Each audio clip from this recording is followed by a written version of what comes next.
Yung luto na mura, madaling lutuin, lalo na mas sustansya. Lahat yan nakita ko dito sa chicken pastil recipe. Over medium heat ay pinainit ko lang muna yung ating tubig. Nilagay ko dito yung ating dalawang breast part.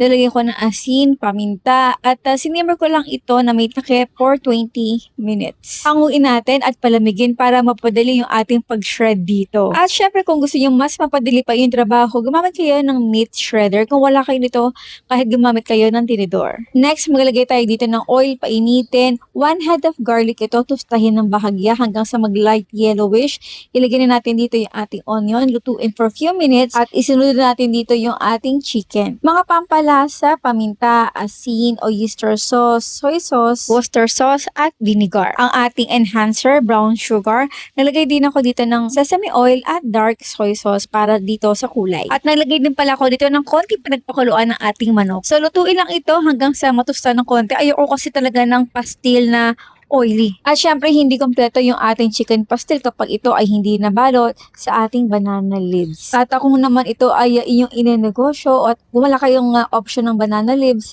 pwede kayo gumamit ng cling wrap. Dito ay wala muna tayong exactong measurement at yung nagastos ko dito ay wala pang 300 pesos. Kung meron pa kayo ng request na recipe na under 500 pesos, paki-comment sa comment box section. So, ito yung ulam na masustansya na masarap pa, madaling gawin at pasok sa budget natin mga ma'am. At ang aking tanong, ilang breast part ang ginamit natin dito?